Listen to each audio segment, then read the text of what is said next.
Welcome to the Royal Daily Tea YouTube channel. Please be advised all of my videos are for entertainment purposes only, based 100% on my own opinion, my own theories, and my own research. All of my information can be found on the public domain and falls under the fair use guidelines. Please feel free to do your own research.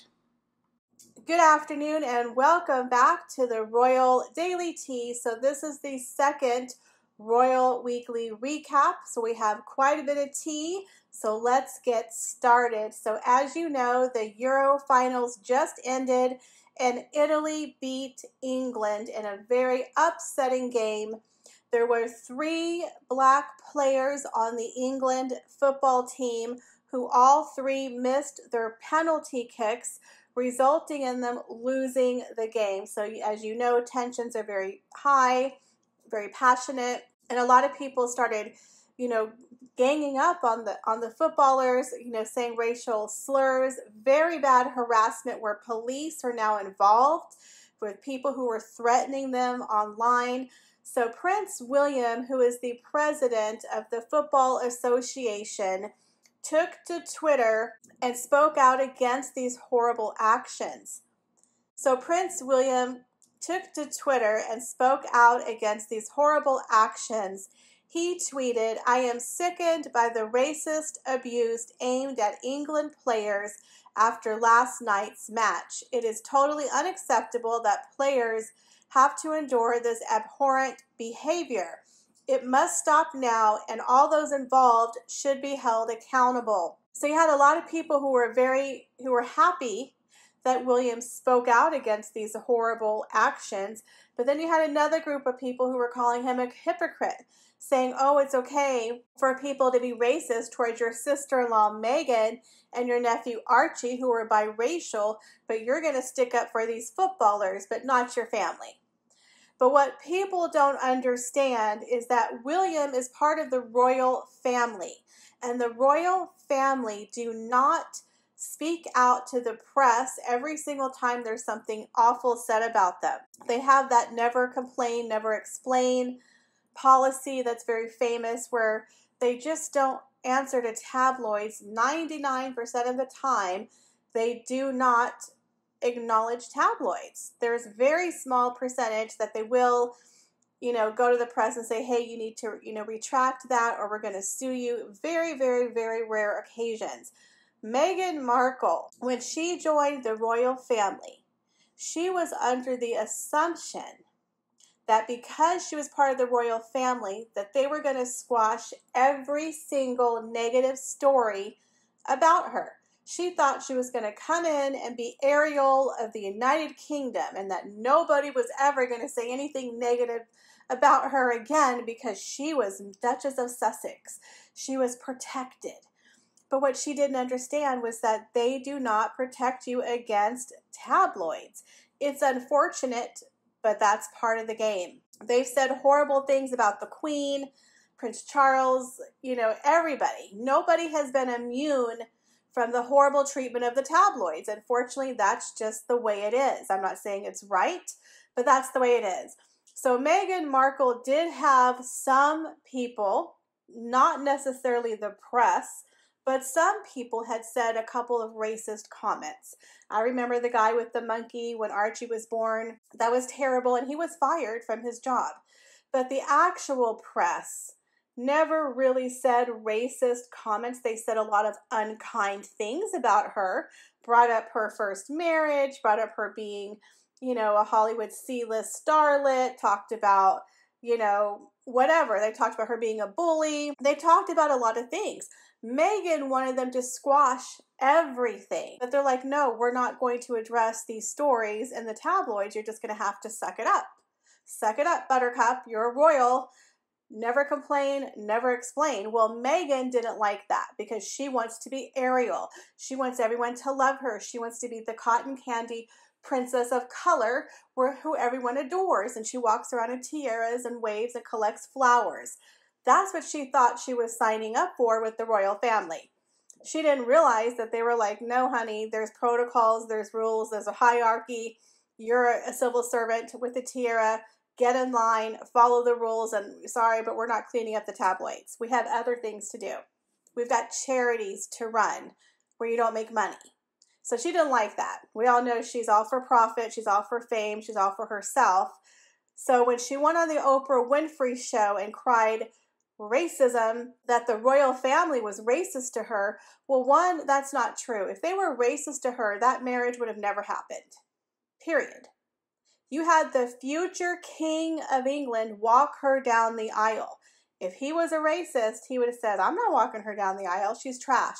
Have someone else do it. The future king of England walks you down the aisle. Charles hired a black choir to sing at her wedding. The queen has been nothing but gracious and kind to Meghan. She's made special allowances for Meghan and Harry to get married under the 7-year dating rule that she had in place.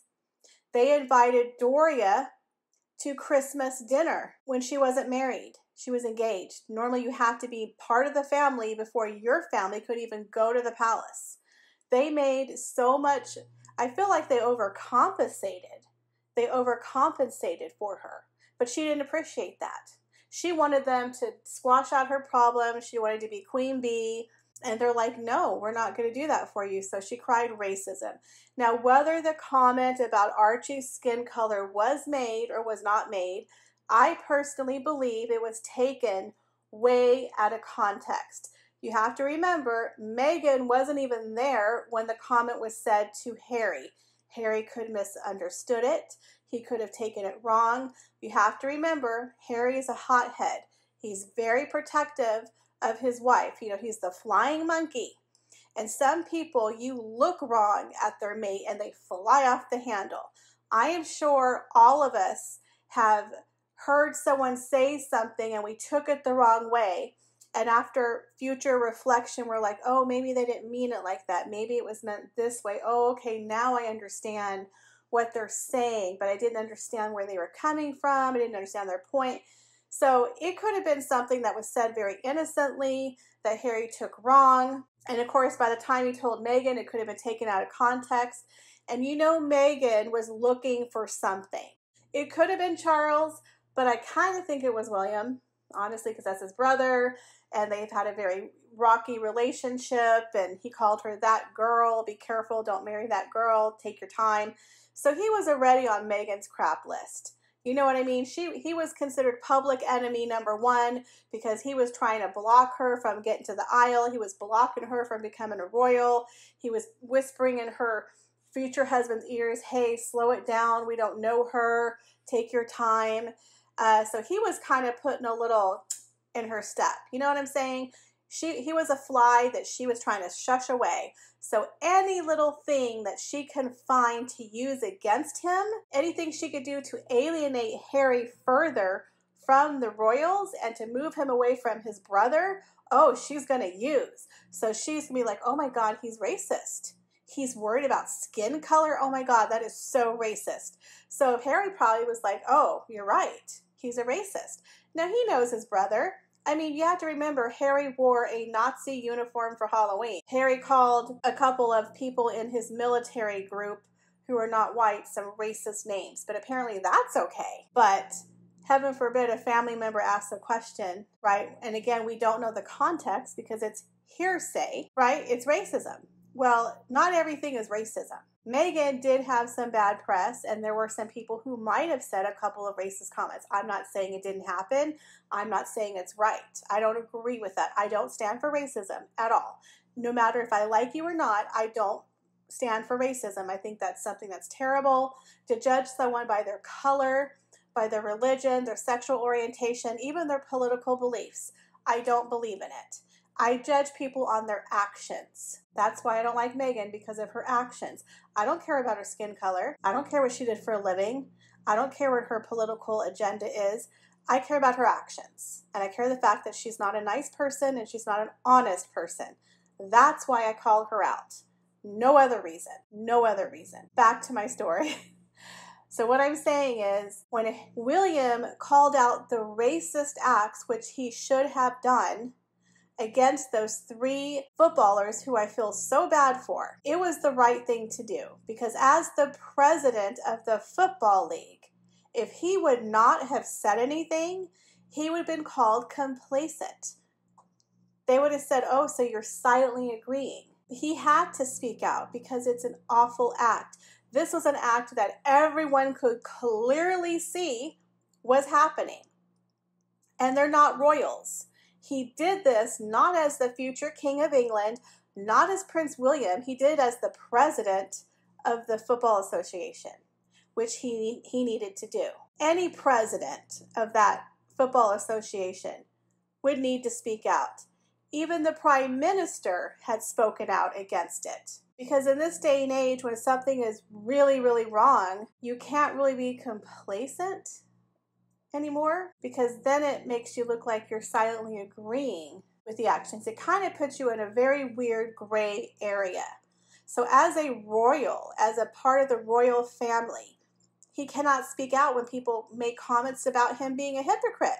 He can't even fight back to people on Twitter who are calling him a hypocrite because he's a royal. He's not allowed to get into politics, religion, Twitter wars. He can't be a Donald Trump. He's not allowed to fight back. So that must really, could you imagine? You can't fight back. You can't defend yourself. You can't tell people your point. So as a royal family member, he is muted. Okay? So a lot of people are like, well, why didn't you stand up for Meghan? Why didn't you speak out against the racism against Meghan? Again, he is third in line to the throne. If you add Queen, Charles, then William, he has to go through a line of succession. He has a whole office of PR people. The man cannot do anything. He can't even defend himself on Twitter. So you think he can publicly speak out against what's happening to Meghan? Because there really wasn't that much, because if he had to speak out what was happening to Meghan, he would have to speak out what was happening against his wife, as his late mother, the Queen. Everybody in his family he would have to start speaking out against, and he would be doing that 24 hours, 365 days a year. That's why the royals don't normally speak out about tabloids, about social media. But this is not a tabloid social media thing. This was a public thing that was on the worldwide stage that happened to 3 footballers who were not a part of the royal family, and he was doing this as his patron, as the president of the England Football Association. He was not acting as Prince William. So I think people need to understand that unfortunately he is in a gray area, because if he wouldn't have spoken out, it would have looked bad. But now that he has spoken out, they're like, oh, but what about Meghan? Well, he hasn't gone on record and defended his wife or his mother or grandmother either, even his father. He can't even talk about what Harry talked about on the Oprah Winfrey interview. Has William spoken out against that? No. They're not allowed to speak about it. So I don't think people understand. It's not that he probably didn't want to. They can't. Period. As a royal, you can't. So I think there's a big difference, and there's a classification of an apple and an orange are not the same. Even though people say it's racism, you need to speak out about racism, it's not the same. The second story that hit this week, besides that huge scandal, was the fact that there were people who were bullying Prince George. Little Prince George, cute little Prince George at the game was showing what a normal 8-year-old child would show, which is called real emotion. He was very emotional. A lot of people were using his picture as a meme, saying everyone in England right now. I mean, it was a very upsetting game. There are grown men who were weeping when they lost. So an 8-year-old child doesn't know how to lose gracefully. You know, they're very honest. You ever play a game with a child, and if they don't win, they become sore losers. You know, they get very sad. It's a lesson in life that you have to learn to be a gracious loser and also a gracious winner. So poor Prince George, people are scrutinizing him. People were just being horrible. People from Italy and Scotland were just ripping him apart, and he's a child. And I feel, children are off limits. So there was a lot of controversy that people were literally just so horrible on social media to Prince George that they're not going to be showing him for a while. And you know, the Cambridges are very open with their children. They're very gracious with their children. They share the children with people. They show photos every birthday and Christmas cards, and they show a lot of, you know, they put them at the game, and you can see the lovely, the three of them as a family interacting. It was very sweet to watch them. You could tell there's a lot of love there in this family. He's a very hands-on father, and I loved seeing the interaction between the three of them. I thought it was great, and that's a great show that people want to see. They want to see their royals being very down to earth, being like us. We don't want them behind the plexiglass where they're just standing there all stiff waving and being, you know, in a bubble. You know, we need people to be down with us. We don't need the bubble anymore, right? So it was nice to see them be like an average family, but people were ripping him apart. And so now it's been reported that they're not going to be showing their children as much because of the hate that poor little George received, which I think is very, very sad, and it just breaks my heart. Third story of the week is Lilibet Diana. We might get a photo of her. There's rumors that they might be releasing the first official photo of Lilibet Diana. You know, she was born on June 4th, and as of today, July 13th, there's not been one photo. But we all know it's probably going to be her foot, her pinky, a side profile, you know, black and white from 50 feet away. You know, it's not going to be a real photo, right? Because we don't get that. But I believe she's really waiting for money, for a price tag, for something. Because let's be honest, the Markles don't do anything for free. It has to benefit them some way, somehow. So I think they're holding off either for a big interview, you know, maybe a display in a magazine. Like, I don't know, because they couldn't do that with Archie because they were still working royals. But now that they're not working royals, they could sell photos to Hello Magazine or People Magazine. There's nothing stopping them. So honestly, they could make a cool 100, 200K. So I wouldn't put it past them, because, you know, they're so private, to do some kind of, you know, photo op with the four of them, right? That would be buku bucks. So who knows? But there's rumors that we might get a sneak peek at Lilibet, maybe her toe. You know, hold your breath. We'll see what happens. But the whole thing with Lilibet is kind of weird. And I did a previous video talking about weird things with Meghan Markle's pregnancy, and that was for Archie. But we have a whole nother one with Lily that we're going to get into in another video, guys. Oh my God, a whole bunch of conspiracies with Lilibet. So make sure you check that one out. I hope you enjoyed the royal recap. Let me know your thoughts on these stories. Leave your comments down below. As always, I appreciate each and every one of you. Your support means a lot to me. Please make sure you like, share, and subscribe, because it really helps me out. Make sure you check me out on TikTok and Instagram. I am more active on there on a daily basis, so make sure you check me out. I'm working on my website, guys. It is coming, theroyaltea.com, as well as new merch. So hopefully sometime in late August, I will have a website and some new merch to show you. But anyways, thank you guys so much for stopping by the channel. Have an awesome day.